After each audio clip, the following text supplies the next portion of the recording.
नमस्ते recording club में RC Sandeep हाजिर हूँ आज the story of recording club part 323 लेकर के।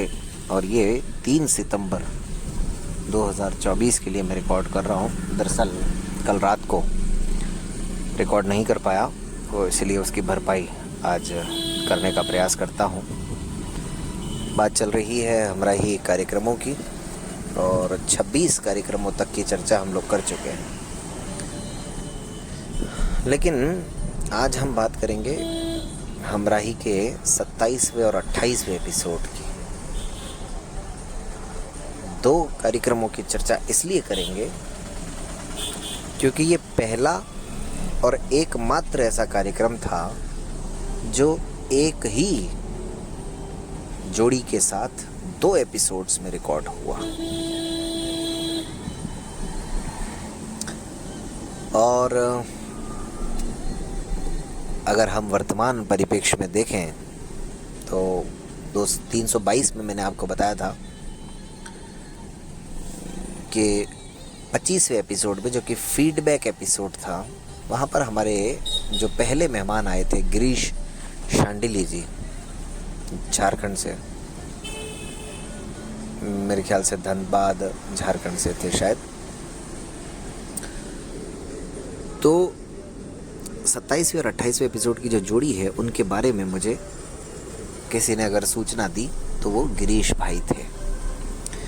मैं कहना ये चाहता हूँ कि ये हमराही कार्यक्रम इसलिए उस समय इतना चल गया क्योंकि ठीक है, मुझे मौका मिला, मैं कर भी रहा था, मेरे अंदर जिद भी थी, जुनून भी था, जो भी था। लेकिन जो साथी सुनते थे या जो भी साथी इस कार्यक्रम को पसंद करते थे, उनकी तरफ से भी इसमें योगदान दिया जाता था, तब जाकर के ये कार्यक्रम सफल हो पाया था। और संभवतः 26 कार्यक्रम लगातार करने के बाद पहली बार ऐसा हुआ था कि एक संडे मिस हुआ। मैं कोशिश करूंगा याद करने की। बाकी जहाँ तक मुझे याद आता है शायद 17 जनवरी 2021 का जो कार्यक्रम था वो शायद प्रसारित ना हो पाया हो, और एक बार चेक कर लेंगे, डेट कुछ इधर उधर हो सकती है। लेकिन अगर हम बात करें, इस बीच में हल्की हल्की बरसात, बिल्कुल हल्की बूंदाबांदी हो रही है। तो पहली बात तो ये कि 27वां और 28वां एपिसोड से पहले एक बार ब्रेक लिया, 26 कार्यक्रम लगातार किए, यानी 26 सप्ताह, करीब आधा साल। और गिरीश शांडिली जी ने हमें इस परिवार के बारे में बताया था। लेकिन ये परिवार कौन सा था? आप लोगों ने तो कार्यक्रम सुने होंगे, आपको तो पता लग भी गया होगा इतनी देर में। और एक और इत्तेफाक की बात है दोस्तों कि कल ही शाम को, देखिए मैं 322वां एपिसोड रिकॉर्ड करने के बाद सोच रहा था कि 323 में चर्चा करूंगा 27वें 28वें कार्यक्रम की, और उसमें आई थी सोनाली मुखर्जी और उनके हस्बैंड चितरंजन जी, सोनाली मैम और चितरंजन सर। और कल शाम को ही मुझे सोनाली मैम का कॉल भी आ गया। बताइए है ना गजब की बात। तो ये एक इत्तेफाक ही है दोस्तों। कहीं ना कहीं कभी कभी ऐसा होता है ना कि हम कुछ सोच रहे होते हैं और वो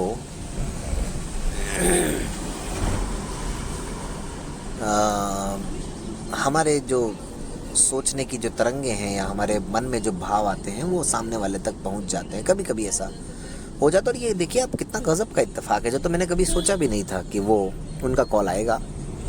हालांकि इसमें ये कोई बड़ी बात नहीं है कि उनका कॉल आया, लेकिन इस ऐसे समय में आया जब मैं उन्हीं की कहानी रिकॉर्ड करने जा रहा था। तो सोनाली मैम और चितरंजन सर की कहानी रिकॉर्ड हुई थी एपिसोड हमराही के 27 और 28 में। अब ऐसा क्या था, प्रश्न ये आना चाहिए आपके मन में जिन्होंने नहीं सुना, कि भाई ये एक ही परिवार और कार्यक्रम दो। आमतौर पर तो एक ही परिवार में एक कार्यक्रम जब करते हैं तब भी समय बच जाता है, तो यहाँ दो कैसे? सवाल लाजमी है, क्योंकि कॉल वेटिंग में आजमी है। बिग एफएम पर आता था ना एक ऐड। तो सोनाली जी की कहानी दोस्तों बहुत मार्मिक कहानी है, और ये कहानी किसी भी आम लड़की की कहानी हो सकती है जो हंसती खेलती अपनी ज़िंदगी बिता रही है, जो 15-20 साल की हो गई है, जो घर के सारे काम करती है, जिम्मेदारियां उठाती है, अपने भाई बहनों की देखभाल करती है, और आते जाते कुछ लोग उसे छेड़ते हैं, वो उस पर ध्यान नहीं देती है, उनका विरोध करती है, और एक दिन ऐसा आता है कि आवेश में आकर के वो लोग उस लड़की का चेहरा तेजाब से जला देते हैं। बस यहीं से ये कहानी शुरू होती है। उसके बाद ये कहानी नहीं बल्कि सोनाली जी का कभी न दूर हो पाने वाला, कभी न मिटने वाला, कभी जिसकी भरपाई न हो सकने वाला संघर्ष शुरू होता है। और किसी की जद्दोजहद की इंतहा क्या हो सकती है, वो आप बखूबी सोनाली जी की कहानी से, बेशक तेजाब फिल्म बनी हो, बेशक दीपिका पादुकोण की भी एक फिल्म आई थी एसिड विक्टिम पर, क्या नाम था उसका मैं भूल रहा हूँ, वो कोई और लड़की थी, उनकी कहानी पर थी, लेकिन सोनाली जी की भी कहानी किसी फिल्म की पटकथा से कम नहीं है, पट कथा से कम नहीं है।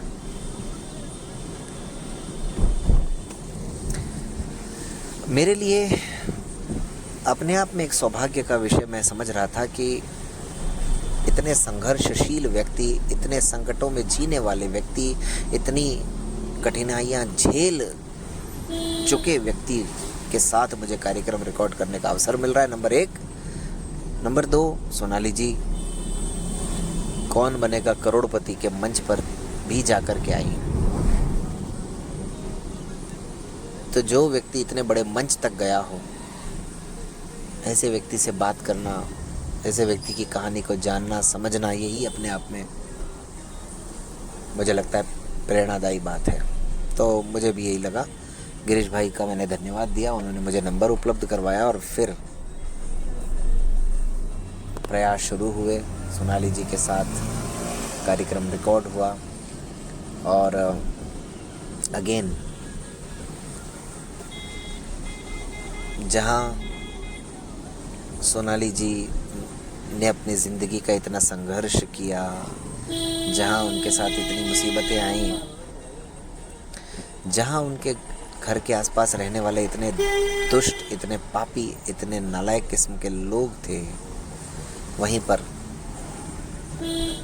चितरंजन जी जैसे कुछ सज्जन इंसान भी रहे, जिन्होंने आगे होकर के सब कुछ जानते हुए कई सालों तक प्रयास करने के बाद सोनाली जी को आखिर ये समझाने में सफल हो गए कि वो उनके जीवन साथी हैं, कि वो उनसे प्यार करते हैं, कि वो उनके साथ ज़िंदगी बिताना चाहते हैं। और सोनाली जी के लिए खुद ये विश्वास करना बड़ा मुश्किल था कि कोई व्यक्ति मुझे देख करके कैसे मेरे साथ ज़िंदगी बिताएगा। लेकिन यही तो इस कहानी की खूबी है। चितरंजन जी अच्छे खासे हैंडसम इंसान, जिनमें कोई कमी नहीं है, लेकिन फिर भी उन्होंने, शायद ये उनकी अच्छाई है, उनके मन की पवित्रता है कि उन्होंने सोनाली जी का हंसते हंसते हाथ थामा। और सोनाली जी जो कि खुद इस रिश्ते में नहीं जाना चाहती थी, इस क्या बल्कि किसी भी रिश्ते में नहीं जाना चाहती थी, और कोई भी लड़की होगी तो कैसे जाएगी, वो भी विश्वास कर पाई और आज दोनों की ज़िंदगी बहुत ही खूबसूरती से चल रही है। उनकी 7 साल की एक बिटिया भी है।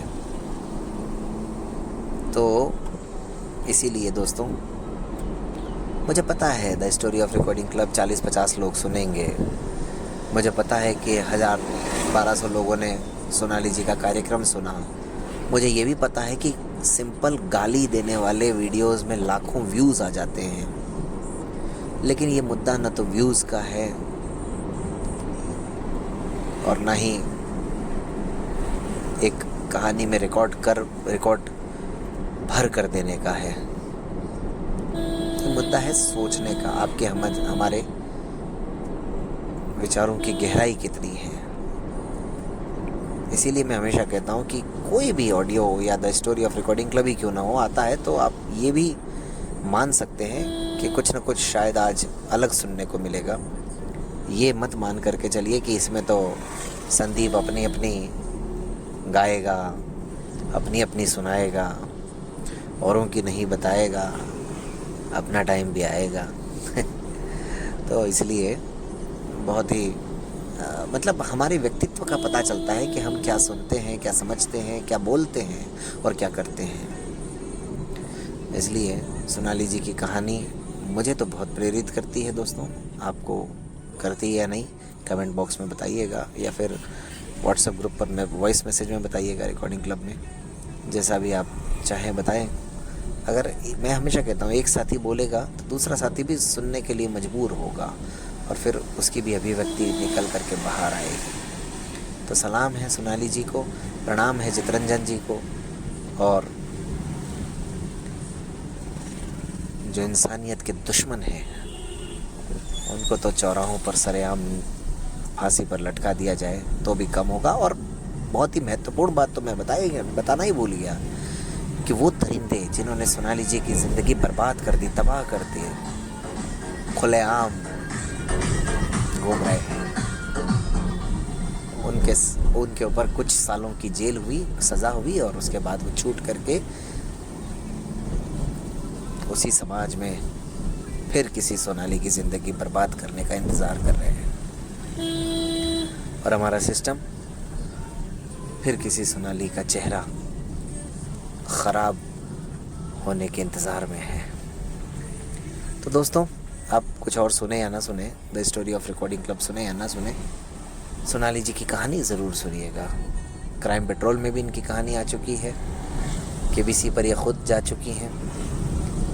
इच्छा मृत्यु तक राष्ट्रपति जी से मांग चुकी हैं। इससे ज़्यादा शर्म की बात हमारे समाज के लिए क्या हो सकती है।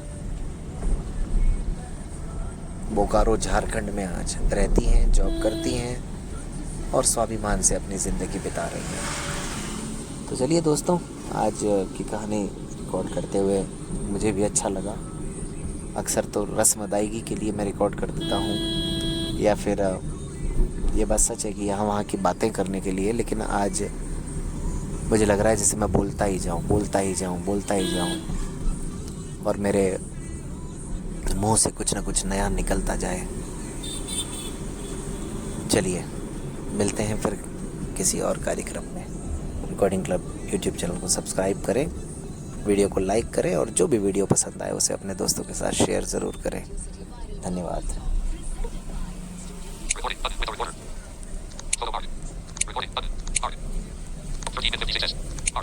Recording button.